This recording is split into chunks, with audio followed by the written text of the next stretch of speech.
உலகெங்கும் வாழும் முருகர் சொந்தங்களுக்கு இனிய தைப்பூச திருநாள் நல்வாழ்த்துக்கள். 2வது வருஷம் தைப்பூசம் விரதம். போன வருஷம் சொன்னப்போ உண்மையிலே இத்தனை பேர் இருப்பாங்களா, தைப்பூச விரதம் எல்லாருமே கடைபிடிப்பாங்களா அப்படின்னு ஒரு பெரிய கேள்வி இருந்துச்சு மனசில்.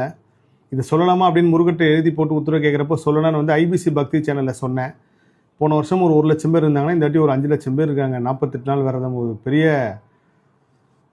மகிழ்ச்சி, ஆச்சரியம், நிறைவை கொடுத்துச்சு.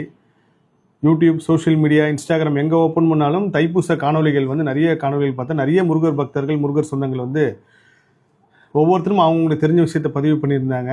உண்மையிலே அது ஒரு பெரிய ஆச்சரியம். ஏன்னால் எல்லாருக்குள்ளேயும் முருக சக்தி இருக்குது. நம்ம மட்டும்தான். எனக்கு 2 நாளைக்கு முன்னாடி ஒருத்தர் சொன்னார், சார் ஒரு பெரிய முருக பக்தர் சார் அப்படின்னார். நான் சொன்னேன், ஐயா முருக பக்தியில் பெரிய முருக பக்தர், சின்ன முருக பக்தர் கிடையாது. முருகான்னு சொன்னாலே முருக பக்தர் தான். அதில் இந்த தடவை நிறைய பேர் எழுச்சியோடு தைப்பூச காணொலியை பதிவு பண்ணது ரொம்ப சந்தோஷமாக இருந்துச்சு. முருகர் யுகம், முருக சக்தி எப்படி பறந்து விரிந்து போகுது அப்படின்றது கண்கூடாவே நான் பார்த்தேன். இந்த வருஷம் தைப்பூசம் எல்லோரும் இருந்திருப்பீங்க. 48 நாள் முடிஞ்சு தைப்பூசம் 1ஆம் தேதி நடக்குது. இந்த தைப்பூச காலத்தில் எத்தனையோ பேர் விரதம் எடுத்து கடைசி முடிக்க முடியாமல் பாதிலேயே முடிச்சு, இல்லை ஆரம்பத்திலேயே ஒரு 2 நாள் 3 நாள் இருந்து முடித்தவங்க யாருமே பயப்படாதீங்க. இந்த பயம்தான் நம்மளோட ஊழ்வினை கர்மவினையை இன்னும் அதிகமாக தூண்டிவிடும். சமநிலையோடு இருங்க. அந்த பயம் எப்படி இருக்கணும் அப்படின்னா, ஐயோ நான் விரதம் நான் விட்டுட்டேன், எனக்கு எதனா நடந்துருமோ அந்த பயம் இருக்கக்கூடாது. நம்ம எங்கே உண்மையாக இருக்குமோ, இல்லை எந்த இடத்துல நம்ம எப்படி இருக்குமோ தாண்டி முருகப்பெருமான்ட்ட உண்மையாக இருக்கணும். அந்த பயம் மட்டும்தான் இருக்கணும். முருகர்கிட்ட பயத்தை தாண்டி பாசம்தான் இருக்கணும்.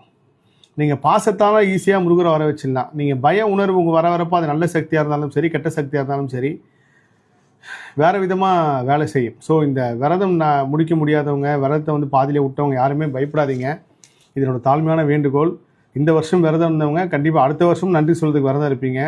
அதே போல் இன்னொரு பெரிய விஷயம் என்னென்னா, இந்த 40 நாள் விரத காலத்தில் பெரிய இழப்பு வந்திருக்கும். ஒரு சில பேருக்கு ரொம்ப நெருக்கமானவங்க பிரிஞ்சு போயிருப்பாங்க. ஒரு சில பேருக்கு ரொம்ப நெருக்கமானவங்க உயிர் இழப்பு ஏற்பட்டிருக்கும். இல்லை நம்மளோட ஆசையாக வளர்த்த குழந்தைங்களோட இழப்பு ஏற்பட்டிருக்கும். இல்லை நம்ம ரொம்ப இவங்க தான் நம்மளுக்கு எல்லாமே அப்படின்னு நினச்ச ஒரு பெரிய சொந்தங்கள் உயிர் இழப்பு ஏற்பட்டிருக்கும். இது எல்லாத்துக்கும் காரணம் அவரோட ஊழ்வினை கர்மவினை தான்.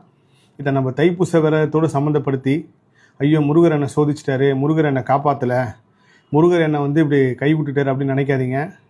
என்னோடய கர்மாராய்ச்சியில் நான் உந்த விஷயத்தை எத்தனையோ நேர்காணல் ஒன்றா பதிவு செய்கிறேன். அதில் முக்கியமானது இதுவும் கூட. இதுவும் நான் ஃபுல்லாக அந்த ரகசியமாக இருக்கணும், இயற்கை ரகசியம். இன்றைக்கி நம்மளுக்கு அந்த இழப்பு ரொம்ப கவலையை கொடுத்தாலும், என்றைக்காவது ஒரு காலத்தில் எல்லாமே சுற்றி நம்ம நல்லதுக்கு தான் நடந்திருக்கு.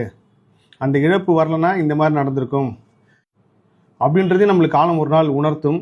ரொம்ப நெருக்கமானவங்க, இறந்தவங்க யாருமே வருத்தப்படாதீங்க. உங்கள் எல்லாருக்குமே முருகர் தான் ஒரே சொந்தம். முருகர் தான் நம்ம எல்லாருக்கும் சொந்தம். நம்ம முருகர், நமக்கான முருகர் நம்ம கூடவே இருப்பார். இன்னொரு முக்கியமான விஷயம் என்னென்னா, இந்த பால் குடம் எடுக்கிறவங்க முருக சக்தியில் மிகப்பெரிய உன்னதமான இடத்துல இருக்காங்க. நம்ம இன்றைக்கி நேற்று பிறந்து பால் குடம் எடுக்கலை. பரம்பரையாகவே இந்த முருக சக்தியில் பால் குடம் எடுத்திருக்கும். அதுவும் நம்ம தென்னிந்தியாவில் மட்டும்தான் பால் குடம்ன்ற ஒரு விஷயம் இருக்கிறது நம்ம எல்லாம் நம்புகிறோம். ஆனால் வட இந்தியா இமயமலை பகுதி முதல் கொண்டு இந்த பால் குடம் எடுக்கிறதுக்கு அங்கே நம்ம குடத்தில் பால் எடுத்துட்டோம், அங்கே வேறு விதமாக எடுத்துடுவாங்க. அதேமாதிரி காவடியும் அதே போல் தான். உலகம் ஃபுல்லாகவே காவடி வழிபாடு இருந்திருக்கு. இந்த பால் குடம் எடுத்தவங்க எல்லாமே இந்த ஒரு அந்த ஆத்மா பிறந்து முருகனோட ஐக்கியமாகி திரும்ப அதே ஆத்மா பிறகுறப்போ திரும்ப அதுக்கு உண்டான கரெக்டான நேரம் வரப்போ திரும்ப பால் குடம் எடுக்க ஆரம்பிச்சிடாங்க. அதனால் இந்த பால் குடம் எடுத்து விரதம் இருக்கிற நீங்கள் முருகப்பெருமானுக்கு அபிஷேகம் பண்ணுற பால் உங்கள் தலையில் சுமந்து போகிறது ஒரு பெரிய புண்ணியம்.